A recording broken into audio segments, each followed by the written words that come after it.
Today, the part 2 is, we'll cover another side of the coin. I wouldn't say a coin, another side of a dime, because it has many sides. Coin has only 2 sides. The dime has many.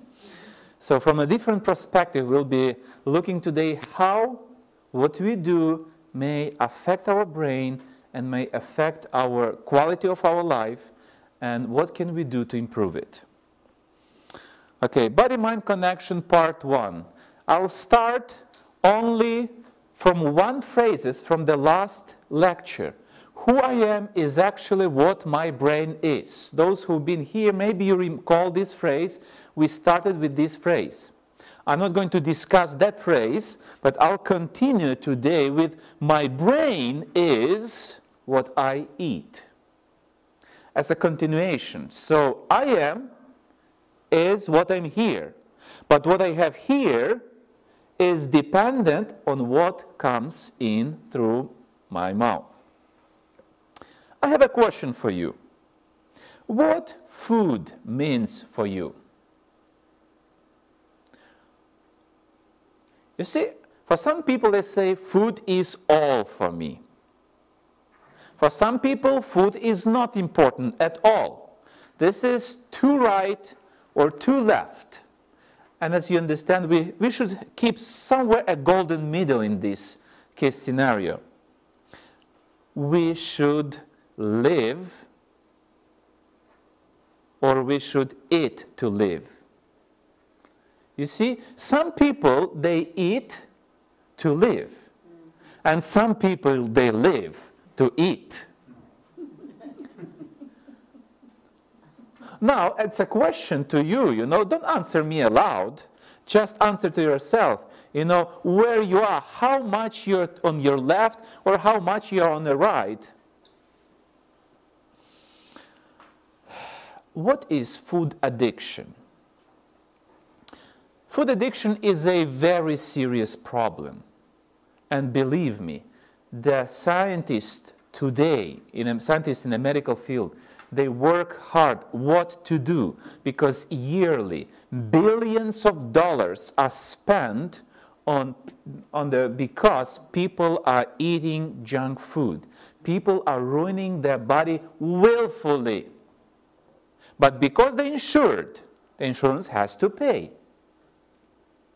So they're spending this money, but they are looking in the direction what to do, not to spend, or to do a wiser investment. Instead of investing in insurance, to invest in a better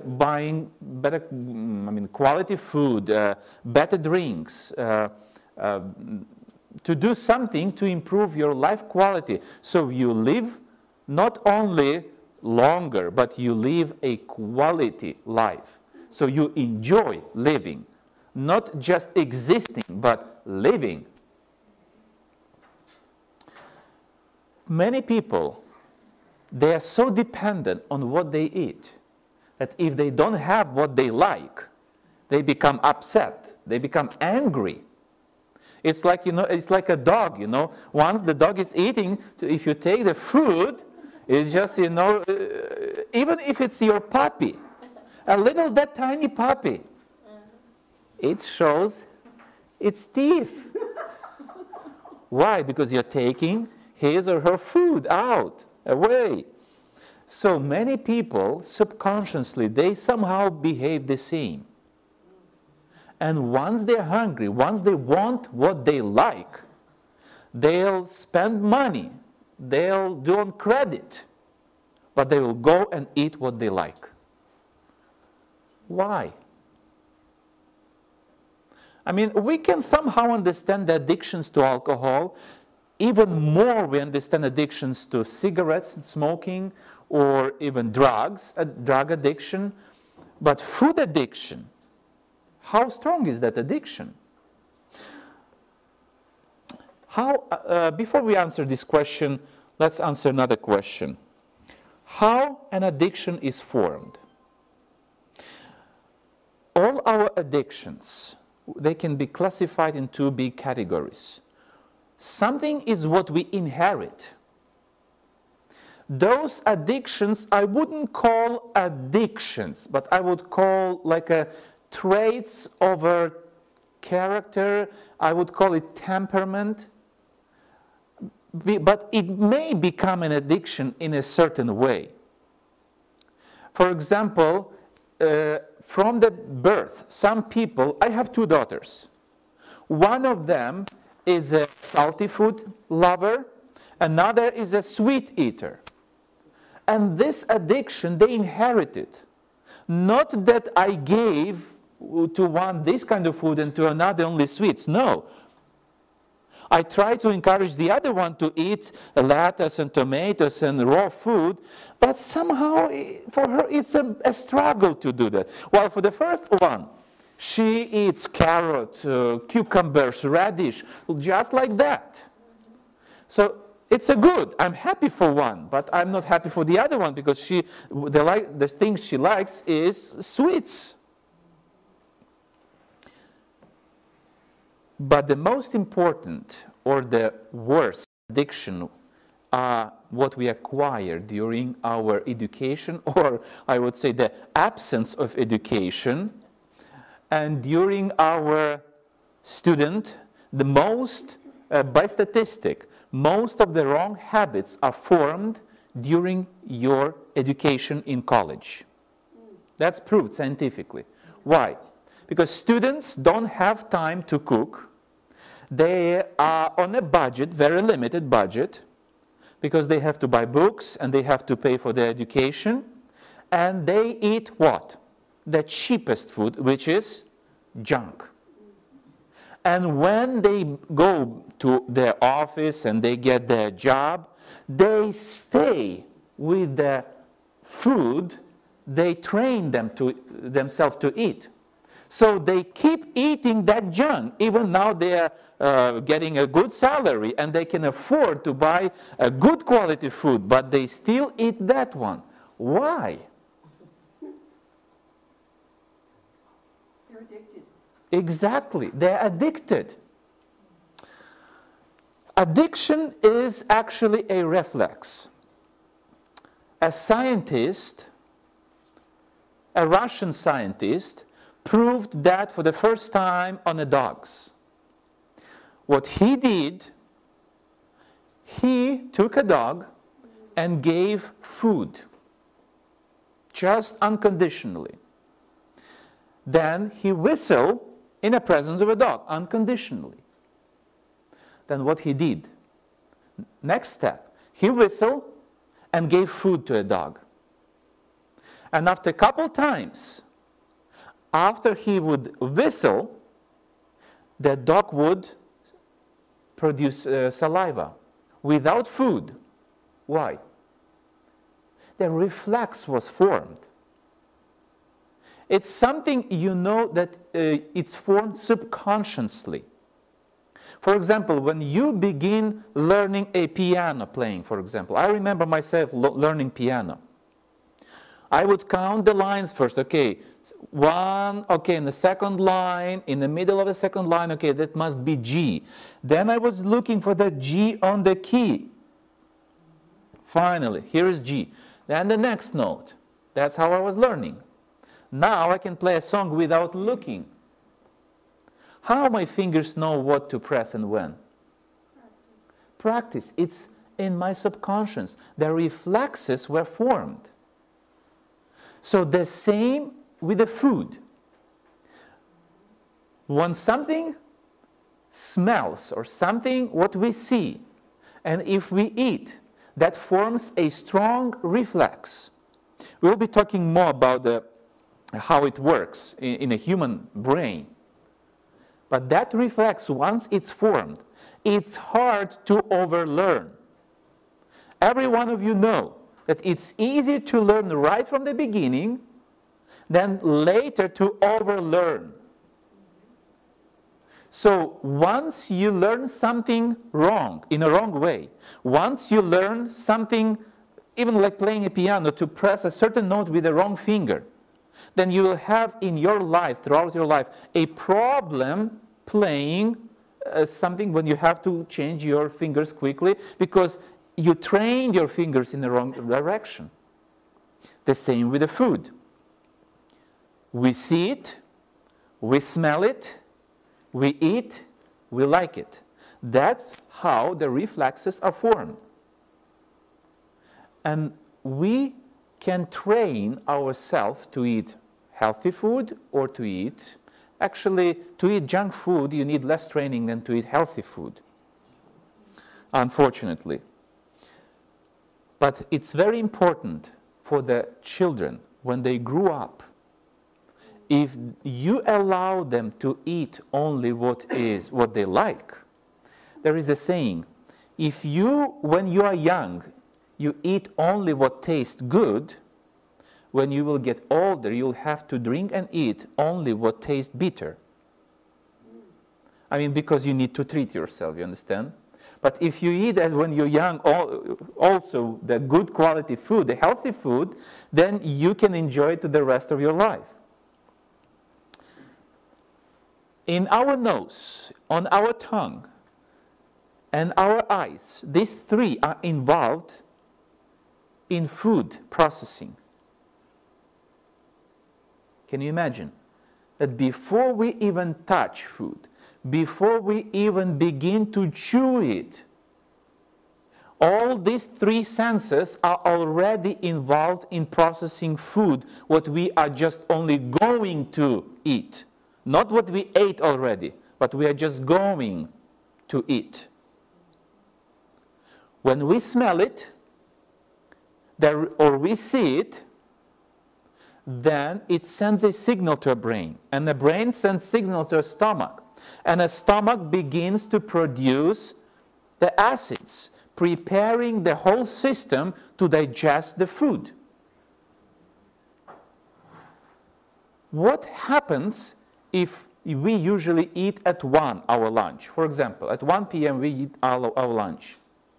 Even without eating lunch, at 1 p.m. your stomach will begin to produce acids, and you will begin to, your mouth will be full of saliva. Why? Because we formed a reflex. There is a certain biorhythm in our body, and if we train our body to eat at that time, when that time comes, our body expects food. What happens if we didn't eat that time? One day, nothing. But what happens if couple days we eat at 1 and couple days we don't eat at 1? We are subject to develop a gastritis, because saliva is produced, we swallow that saliva, the acids are produced, but food is not coming in. And guess what is that acid doing in our stomach? Destroying the stomach. You know, it has to digest something. Then it begins to digest itself. This is why it's very important to form a certain biorhythm, to adjust to whatever we work and where, because some people, they work from 6, some people, they work from 9, from 11 a.m., it depends. So everybody has to form their biorhythm and keep it, stick to it. Going back to addiction, we like to feel satisfied. If we like the food, once we eat it, we feel a satisfaction. Of course, the hormone is produced in the body, and that brings a sense of satisfaction. So whatever is in the stomach, through reflexes, through smell, taste, vision, by touching the food, eating, chewing, swallowing, it comes as a package. It's called processing food. And once we begin that process, if that food is what we like, in the end, we receive a satisfaction. Even eating the food we like brings satisfaction. How that works? How we are forming wrong habits. how we become addicted to certain food which is not healthy. And when we keep eating it because we like it, even we know it's not good. First, we have a stimulus. It can be anything. Anything we like that stimulates. Then, once we consume it, the dopamine is increased, and that brings satisfaction.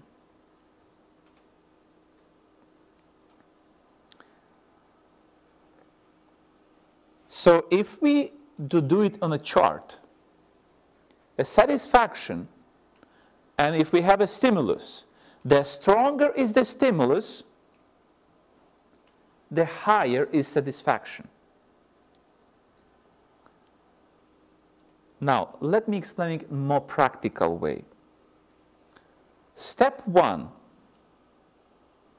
satisfied with a healthy food. Let's say that you grew up with your mom cooking a healthy food, eating from your garden, raw vegetables, fruits. Then you go to college. We want to eat food, and our body has tendency to be more satisfied with the food rich in calories. 150 calories is 26 grams of nuts, but is 930 grams of tomatoes. So tell me, eating tomatoes or eating that 26 grams of nuts, which will bring faster satisfaction? Nuts. Especially if those nuts are being fried and salt being added to it, like they sell in this little, snacks, that will bring much faster satisfaction because it's rich in calories. And anything what is rich in calories brings satisfaction faster. And the satisfaction we feel is greater. And that's what deceives us. So if we go by what we feel, we will end up eating junk food. And that's what actually people do in step 2. They replace a healthy meal with a cheap snack.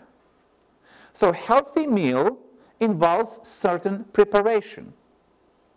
If you don't have time in the morning to prepare, then to buy a healthy meal, you need to spend at least, I would say, $6. While as cheap snack, you can buy it for $1.99 or $2.99. So you half of that price. So spending $6 per one day, and you can spend $3 each day. So it's a half.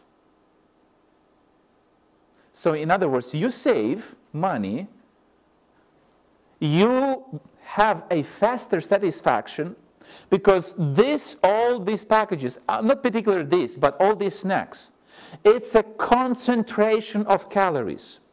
Sugar, salt, spices, starch, and oil, everything. It's concentrated. I mean, the variety of them. There is chips, there is salty nuts, there is a combination of crackers, of anything. And it's concentrated, everything. So it's a little, but in that little is a lot. But that a lot is just calories. There is no vitamins. There are no vitamins in those snacks. And besides just bringing calories, we abuse our body by excess amount of sugar, too much salt, too much of whatever is in. Do you know, it was proven scientifically, that we need about 72 days to form a habit, good or bad. Why they say about 72? It's a middle, they calculated. So about 2 months, you need to form a strong habit. So we need about 72 days, 2 months, to become addicted to junk food. And then, how much time we need to fight to change that habit? Definitely more than 2 months. So after a while, people find themselves eating wrong food, not healthy, junk food, with too much calories, with too much saturated fat, with too much oil, with too much cholesterol, because they want to feel good. You see, the stimuli, the food which rich in calories, and because they add, all these manufacturers, they add a lot of good spices, so that it smells good, it tastes good, people like it. And once they eat it, they very fast, they form a habit. They become dependent on that. They want to eat it because once they eat, it brings to them a satisfaction, a feeling that they feel good about it. And later on, because after a certain period of time, you reach a level that doesn't bring that satisfaction as it used to bring before. And that brings to overeating. And the last step, healthy food does not taste good anymore. That's the biggest problem. If that student, after 4 years in college or 6 years in university, now he is working, he has a good salary, he can afford to buy good quality food, healthy food. The problem is he doesn't want to buy it anymore. Why? He doesn't like it anymore. I remember being in a family for a while, and they had a boy, and the boy was about 4 years old. The boy's favorite food was white bread with ketchup. That was his favorite food.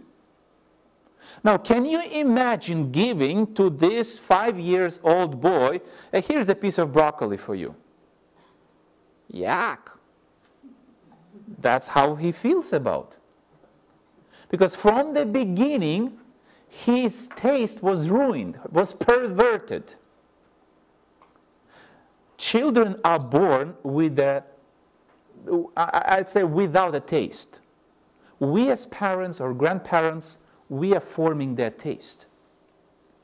Now, I don't know if you have grandchildren, and I don't know if you have, or you have your small children, but I'm talking to you now, sitting here.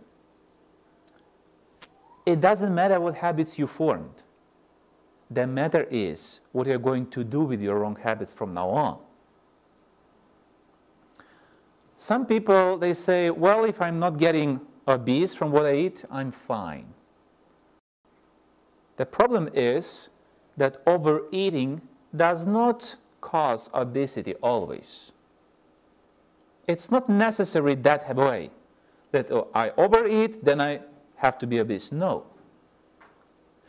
I even noticed, and I caught myself overeating healthy food. It doesn't matter, is it food healthy, good quality food, or it's a junk food. Overeating is the problem itself. Because once you overeat, it comes to the point what we call food's indirect impact on the brain. And let's talk about this a little bit more in details. Direct impact is something what we ate that was digested, it was from the intestine, it went to the blood, and with a stream of blood it came to the brain, and then it was consumed by the brain cells. That is direct impact. Most of our food we eat has indirect impact. What I'm talking about? Problem number 1, fat. The fat has indirect impact. And the problem is, it has unchangeable impact, almost unchangeable impact, by clogging our blood vessels. Cholesterol and saturated fat, they do their ruin to our body. And what they do, through the years, the excessive amount of cholesterol is accumulated on the blood vessels, on the walls. Imagine a blood vessel is a pipe, so on the walls from inside, it's accumulated there. And it comes to a point that the bloodstream becoming, it loses the ability for the red cells to go through. And then the area which is blocked from access of a blood, if it's an area of a heart, what we call infarct. No? Or if it's an area of a brain, and you can see people, like that one side is paralyzed, they cannot speak, or their memory is affected. What is that result of? Brain. Blood not going to the brain. Exactly. Stroke. Exactly. So you know what I'm talking about. What we have to understand, that there are two kinds of fat. There is saturated and non-saturated fat. The problem for us is saturated fat. To make it easy, the fat which stays in a solid state, in a room temperature, that is bad fat for our body. Like all kinds of animal grease, butter, cheese, the fat which stays in a solid, in a room temperature, that is saturated fat. Yes, there is now, you can find the fat which stays solid in a room temperature, and that is non-saturated, no cholesterol, because it's made from vegetables or from soy or from mixture vegetables and soy. And even now they state on the package that is non-GMO and even not dehydrated. Yes, thank you. Problem number 2. Fat again. Why? I don't know if any of you remember, I don't know, maybe you were one of our regular visitors. Lily showed in 2014 a video of a man who was about to have a surgery on his heart. So he, before going to the heart surgery, he decided to have his, because he had a problem with cholesterol, he decided to have his last milkshake. And then he came to the clinic, hospital, and they took his blood test. And what the doctors realized, that his blood was very thick. And when they let it stay for a while, all that fat was accumulated on top. And that was white milkshake. I mean, that fat. So our problem is that the blood becomes thick. And you know what people do? They take drugs to thinner their blood. What they should do? Drink more water and eat less fat. Simple. Is it something complicated? To drink more water and consume less fat? No. But people prefer to stay with what they like and try to compensate that with the drugs. But they cannot stay for years like compensating, because body has a limit. And then it comes to a point that it's exhausted its resources and we become ill, very ill. Problem number 3. And we're coming back to overeating. And let me explain a little bit more to you what is overeating. When we take even a good quality food, healthy food, but if we overeat, our brain is involved in digestion. From the back of our brain, somewhere here in this part, which almost goes to the neck, there is a part of our brain which controls digestion. And once we overeat, that part of the brain becomes exhausted. But because it's a part of the brain, it exhausts the whole brain, it affects the whole brain. Let me bring you an example for you to understand better. Can you drive on a flat tire? Yeah, you can drive. But do you enjoy that kind of driving? But wait a second, you have 3 good tires. You have 3 good tires. You have a very powerful engine. Your brakes are working. You have 3 good tires. Why you are not enjoying your driving on a flat tire? The same with the brain. Even if you are young, even if you are full of energy, overeating will exhaust your brain. So if you overeat your lunch, then you overeat your dinner, then you dream in the night all the horrors and all the scenes of,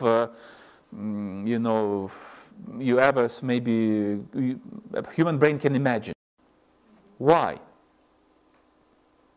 That is a result of overeating.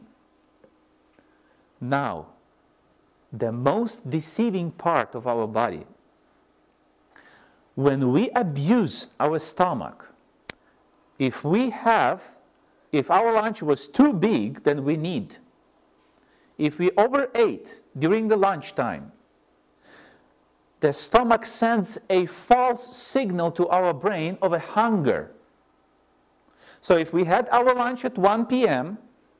and we overate, then at about 3 p.m., while stomach is still full of food, trying to digest and get rid of it, to send it to, next part of the digestion system, we go to buy something, a snack, a milkshake, a coffee, something, because we kind of feel hungry. But that is false signal. And if we listen to that signal, it creates a very strong reflex, but very bad reflex. And while our stomach didn't finish to process the lunch, we are already adding another on top of it. And then by the time the dinner comes at 7 p.m., our stomach still has something left from lunch. We overeat our dinner. And that's what we are good of. Just sitting in front of TV and just,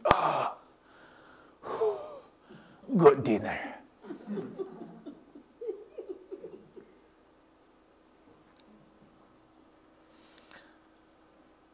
Problem number 4. Lack of vitamins. Unfortunately, there is a saying. Do you know where most of the vitamins are? In the skin. No. In the store. Oh, in the store. In the store. In the store. Unfortunately, they should be in our body. So, people have tendency, and I noticed that everywhere. So people eat junk food, and they try to add to the junk food they eat the supplements with the vitamins. But unfortunately, they don't realize that scientists today don't know yet anything, information about some of the ingredients. They don't know anything about them. Years ago, the vitamin B was unknown. It was just a chemical ingredient. But after a while, they studied, they named it, they know its formula, and they can reproduce on manufacturing. So today, they know the vitamin B, for example. So 30 years ago, could they reproduce vitamin B? No. Can they reproduce now? Yes. But if they can reproduce vitamin B now, does that mean that that's all the vitamins exist? No. If you take when you study the medicine and take a book, and you study about the vitamins, you come to a point of reading biologically active ingredients. That's what they know, the whole group of unknown things, what exist in nature, but the scientists at the moment don't know about the effects on our body. This is why we cannot trust that, oh, today we know everything and we can reproduce all the vitamins, and once I add that food supplement, I should be fine. No. In raw food, in broccoli, in grape, in tomato, in cucumbers, in banana, in many other things, in nuts, walnuts, peanuts, there are things what scientists don't know yet about.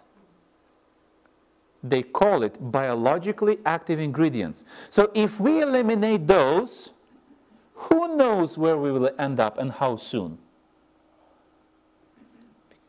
The problem is they don't know. This is why we don't know. So I don't know to tell you, but I know that we must consume those in raw. Any vitamin, once it's overheated, actually it's let's say it's a milk boiling temperature. Once it reaches any food we cook or boil or we bake, once it reaches that amount of heat, milk boiling temperature, all the vitamins are dead. So take care of your brain and it will take care of you. Now we are coming to that part of a lecture what we will discuss a little bit about our emotions, how they are affected by what we eat.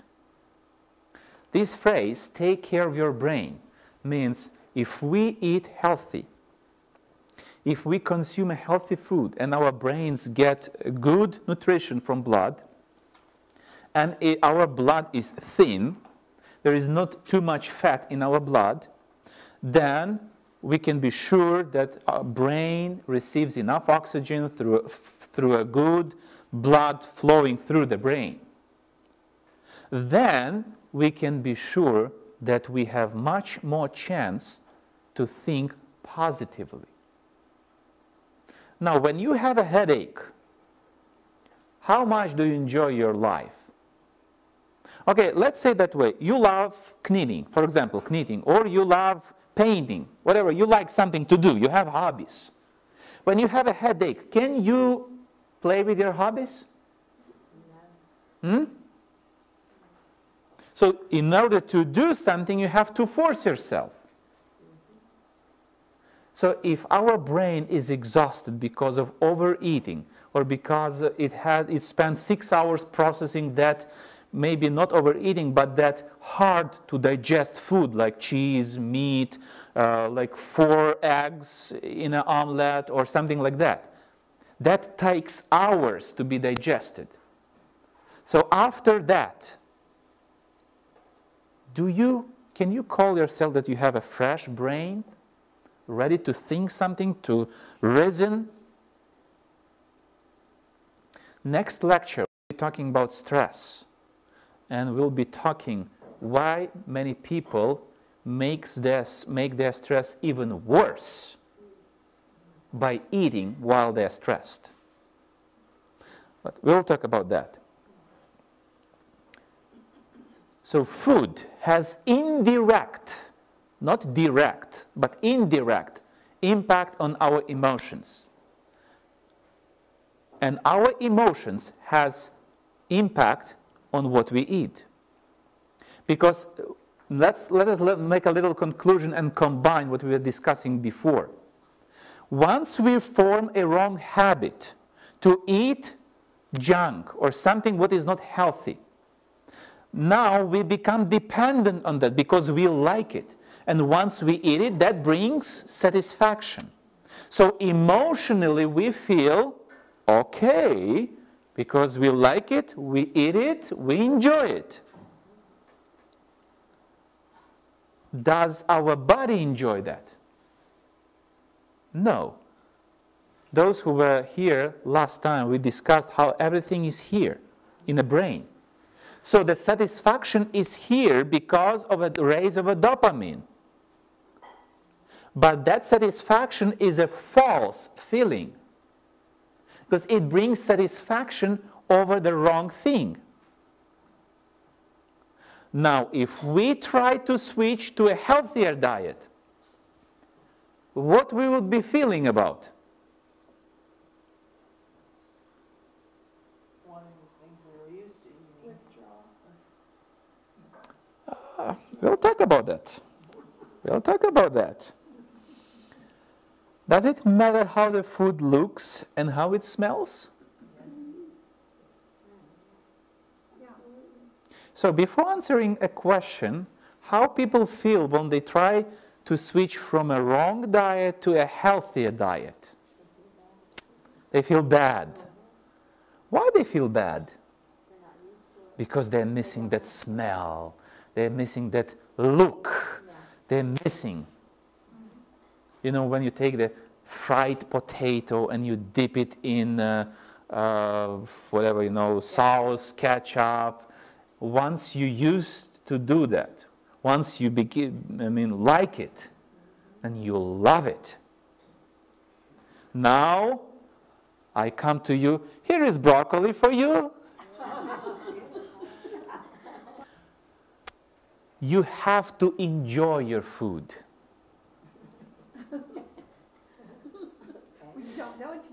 Even switching to a healthy food, healthy diet, you have to enjoy it. Definitely, you'll need 72 days to adjust, to form a right habit. To form a right habit, you'll need those 72 days. Of course, this is in general I'm speaking. You know, some people need more, some people less. But I'll tell you one secret. Are you familiar with this polenta? Polenta. Polenta. It's a dish made from corn flour. Cornmeal mush. Cornmeal mush. Okay, I don't like it. I don't like it at all. Even in Ukraine, where I'm from, it's very popular. Everybody is surprised how you're from Ukraine and you don't like it. I don't like it. Okay. My mom and my dad, we decided to go 3 days on juices. Then my mom said, you know what, let's start 3 days on water and then we switch to juices. I mean, to have even more productive cleansing. So we had some teas, and that's, you know, it was a combination of things. We were drinking some teas and then water. So on the third day, we had a dog. In those days, we didn't have a specific dog food like they sell today. You go buy and feed a dog. Our dog was eating what we were eating. So my mom decided to cook this polenta for dog. So it was just corn flour, a little bit of salt, that's it. You won't believe I took a bite of that. It was the most delicious food ever. After 3 days fasting, that was the most delicious food ever. Why? Just 3 days of fasting. So if you really have a firm decision, I want to stick to a healthy diet, but you have troubles, you have really big problem to overcome a wrong habit, reduce your diet to a minimum food for a week, for example, or switch completely to raw for a week. Believe me, you will not hurt yourself by switching to raw for a week. And then steamed vegetables with some spices, you will love it.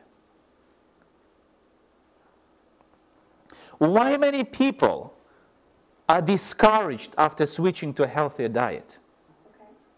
So let's say I was eating yesterday milkshake and coffee and meat cutlets and meatballs and all this and snacks and chips and all this kind of spicy sauces. And today I made a decision, I'll switch to a healthier diet. Okay, I went to the store, I purchased broccoli, celery, radish, tomato, red pepper, some banana, apples, pears, fruits and vegetables, nuts. I came home, I have bread, and what I do? I take bread and I take broccoli and carrot and tomato and try to chew it. But it doesn't go in.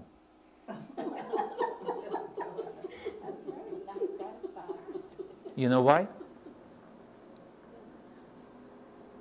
Have you ever tried, raise your hand, meat, just meat, without salt, spices? Meat, a piece of meat, but without any spices. How it tastes? Bland. Too plain. But just too neutral taste. Yes, right. Too neutral taste. Right. What adds that people like meat? And spices.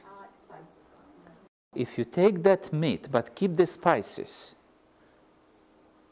and you put that spices on a potato, you will enjoy it. You will enjoy it. Because spices like rosemary, dill, garlic, onion, and many, there's hundreds of them. You name them. That's what adds beauty to the food. And that's what we smell.